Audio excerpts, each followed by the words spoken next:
بسم اللہ الرحمن الرحیم۔ شروع اللہ کے نام سے جو بڑا مہربان اور نہایت رحم کرنے والا ہے۔ میرے محترم عزیز بہن بھائیوں، آج کی ویڈیو میں ہم آپ کو بتائیں گے کہ دنیا کی پہلی عورت کیسے تخلیق کی گئی، جوڑے آسمانوں پر بنتے ہیں، یہ کیوں کہا جاتا ہے، دنیا کی پہلی شادی کب اور کہاں کیسے ہوئی اور اس کا حق مہر کتنا تھا۔ اللہ سبحانہ تعالیٰ نے حضرت بی بی حوا علیہ السلام کو حضرت آدم علیہ السلام کے لیے کیوں پیدا کیا، دنیا کے پہلے اس جوڑے کو جنت سے کیوں نکالا گیا۔ جب اللہ سبحانہ تعالیٰ نے حضرت آدم علیہ السلام کو تخلیق کیا اور انہیں جنت میں داخل فرمایا تو شیطان مردود نے تکبر کی وجہ سے حضرت آدم علیہ السلام کو سجدہ نہیں کیا۔ جب حضرت آدم علیہ السلام جنت میں تشریف لائے تو جنت میں ہر طرح کے آرام و آسائش کے باوجود حضرت آدم علیہ السلام اداس اور تنہائی محسوس کرتے تھے، تو اللہ سبحانہ تعالیٰ نے حضرت آدم علیہ السلام کی اداسی اور تنہائی کو دور کرنے کے لیے اماں حوا علیہ السلام کو پیدا کیا۔ حضرت ابن عباس رضی اللہ تعالیٰ عنہ سے روایت ہے کہ حضرت آدم علیہ السلام ایک دن جنت میں سو رہے تھے کہ اللہ سبحانہ تعالیٰ نے حضرت آدم علیہ السلام کی چھوٹی پسلی سے حضرت اماں حوا علیہ السلام کو پیدا فرمایا۔ جب حضرت آدم علیہ السلام نیند سے بیدار ہوئے تو حضرت آدم علیہ السلام نے اپنے پاس ایک خوبصورت عورت کو پایا جو کہ انہی کے جیسے تھی۔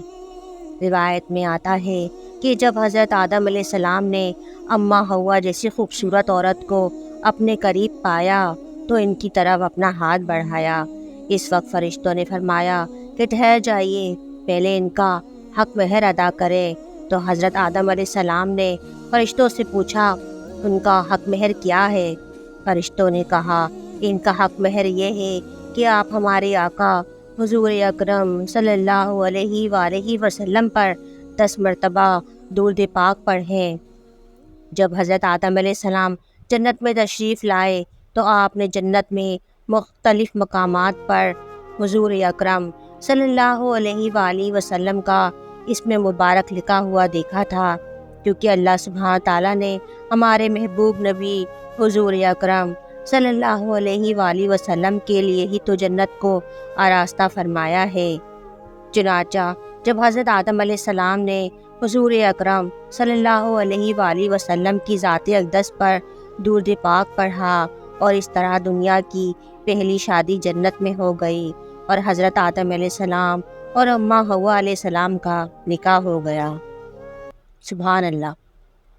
محترم ناظرین، روایت میں آتا ہے کہ اماں حوا اور حضرت آدم علیہ السلام 60 سال تک جنت میں رہے، لیکن انہیں حق زوجیت ادا کرنے کا حکم نہ تھا۔ نکاح کے بعد حضرت آدم علیہ السلام اور حضرت اماں حوا علیہ السلام جنت میں بڑے آرام اور سکون سے رہنے لگے۔ حضرت آدم علیہ السلام حضرت اماں حوا علیہ السلام پر جنت کے کسی بھی مقام پر جانے کی کوئی پابندی نہ تھی، لیکن ایک جگہ جو شجر ممنوعہ کے نام سے تھی وہاں جانا اللہ سبحانہ تعالیٰ نے منع فرمایا تھا۔ جنت میں ایک ایسا درخت تھا جس کا پھل کھانے سے اللہ سبحانہ تعالیٰ نے منع فرمایا تھا۔ جیسے ہی اللہ سبحانہ تعالیٰ نے شجر ممنوعہ کے قریب اور اس کا پھل کھانے سے منع فرمایا، اسی وقت شیطان کے دل میں حضرت آدم علیہ السلام سے بدلہ لینے کا خیال آ گیا۔ چنانچہ شیطان مردود حضرت آدم علیہ السلام سے بدلہ لینے کے لیے دن رات کوششیں کرنے لگا۔ شیطان مردود کی پوری کوشش تھی کہ حضرت آدم علیہ السلام اللہ سبحانہ تعالیٰ کی نافرمانی کرے اور سزا کے حقدار ٹھہرے۔ شیطان نے ان دونوں کے دلوں میں وسوسے ڈالنے شروع کر دیے۔ روایت میں آتا ہے کہ حضرت آدم علیہ السلام اور حضرت اماں حوا علیہ السلام کا لباس جنتی لباس تھا، سبحان اللہ، اور ان کے سروں پر تاج بھی تھا۔ اب شیطان حضرت آدم علیہ السلام اور حضرت اماں حوا علیہ السلام کے دل میں بار بار یہ خیال پیدا کرتا کہ وہ اس شجر ممنوعہ کے قریب جائیں اور اس درخت کا پھل کھائیں۔ شیطان کے بار بار ورغلانے پر حضرت اماں حوا علیہ السلام کے دل میں خیال پیدا ہونے لگا کہ اللہ سبحانہ تعالیٰ نے ہمیں اس درخت کا پھل کھانے سے کیوں منع فرمایا ہے، کیونکہ جنت میں ہر جگہ ہر چیز کھانے کی ان پر کوئی پابندی نہ تھی۔ شیطان کے ورغلانے پر حضرت اماں حوا علیہ السلام نے حضرت آدم علیہ السلام سے ایک دن فرمایا کہ ایسا کیا ہے اس درخت کے پھل میں کہ اللہ سبحانہ تعالیٰ نے ہمیں اس کا پھل کھانے سے منع فرمایا ہے، کیوں نہ ہم اس کا ایک چھوٹا سا حصہ کھا کر دیکھتے ہیں۔ پہلے تو حضرت آدم علیہ السلام نے حضرت حوا علیہ السلام کے بار بار اصرار کرنے پر بھی اس پھل کو کھانے سے اور اس درخت کے قریب جانے سے منع فرما دیا، لیکن مسلسل اصرار پر حضرت آدم علیہ السلام بھی اس درخت کا پھل کھانے پر تیار ہو گئے، اور ایک دن حضرت آدم علیہ السلام اور حضرت اماں حوا علیہ السلام شیطان کے ورغلانے پر اس درخت کے قریب گئے اور اس درخت کا پھل توڑ کر کھانے لگے۔ ابھی پھل کا معمولی سا حصہ ہی کھایا تھا کہ آپ لوگوں کا جنتی لباس غائب ہو گیا اور آپ دونوں برہنہ ہو گئے۔ اس وقت حضرت آدم علیہ السلام اور حضرت اماں حوا علیہ السلام بے حد پریشان ہو گئے اور اپنے آپ کو ڈھکنے کے لیے جنت کے درختوں کے پتوں کا استعمال کرنے لگے۔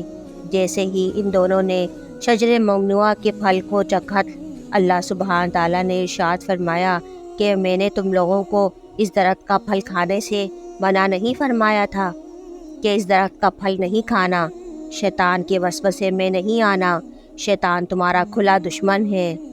اس وقت جب حضرت آدم علیہ السلام اور حضرت اماں حوا علیہ السلام اللہ سبحانہ تعالیٰ کا یہ پیغام سنا تو خوف الہی سے کانپنے لگے۔ حضرت آدم علیہ السلام اور حضرت اماں حوا علیہ السلام کو سزا کے طور پر زمین پر اتار دیا گیا۔ قرآن مجید کی سورہ اعراف میں اللہ سبحانہ تعالیٰ فرماتا ہے کہ اب تم دونوں ایک مدت تک زمین پر ہی رہو گے جہاں تم ایک دوسرے کے دشمن ہوں گے۔ اب تمہیں وہاں ہی رہنا ہے، وہاں ہی مرنا ہے اور پھر پیدا ہونا ہے۔ روایت میں آتا ہے کہ حضرت آدم علیہ السلام اور حضرت اماں حوا علیہ السلام کو دنیا میں دو الگ الگ مقامات پر اتارا گیا تاکہ وہ ایک دوسرے کو ڈھونڈ نہ سکیں۔ روایت میں آتا ہے کہ حضرت آدم علیہ السلام جب جنت سے دنیا میں تشریف لائے تو آپ کے ساتھ حجر اسود جنت کے پتے تھے۔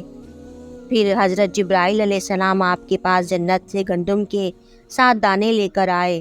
جب حضرت آدم علیہ السلام نے ان دانوں کو دیکھا تو فرمایا کہ یہ کیا ہے؟ حضرت جبرائیل امین علیہ السلام نے فرمایا کہ یہ وہ پھل ہے جسے آپ نے جنت میں تناول فرمایا تھا اور جسے اللہ سبحانہ تعالیٰ نے آپ کو کھانے سے منع فرمایا تھا، یہ وہ پھل ہے۔ پھر حضرت جبرائیل علیہ السلام نے کہا ان دانوں کو آپ زمین میں بو دیجئے۔ روایت میں آتا ہے کہ حضرت آدم علیہ السلام اپنی خطا پر، اپنی کوتاہی پر ایک عرصے تک زمین پر روتے رہے اور اللہ سبحانہ تعالیٰ سے اپنی غلطی، اپنی کوتاہی کی معافی مانگتے رہے۔ ایک دن اللہ سبحانہ تعالیٰ کو حضرت آدم علیہ السلام کی گریہ گزاری پر ترس آیا اور پھر اللہ سبحانہ تعالیٰ نے حضرت جبرائیل امین علیہ السلام کو حضرت آدم علیہ السلام کے پاس بھیجا کہ جاؤ اور حضرت آدم علیہ السلام کو معافی کی خوشخبری سناؤ۔ حضرت جبرائیل امین علیہ السلام اللہ سبحانہ تعالیٰ کا پیغام لے کر حضرت آدم علیہ السلام کے پاس پہنچے کہ اللہ سبحانہ تعالیٰ نے آپ کی خطا کو معاف فرما دیا ہے۔ تو حضرت آدم علیہ السلام بہت خوش ہوئے اور اللہ سبحانہ تعالیٰ کی بارگاہ میں سجدہ شکر ادا کرنے لگے۔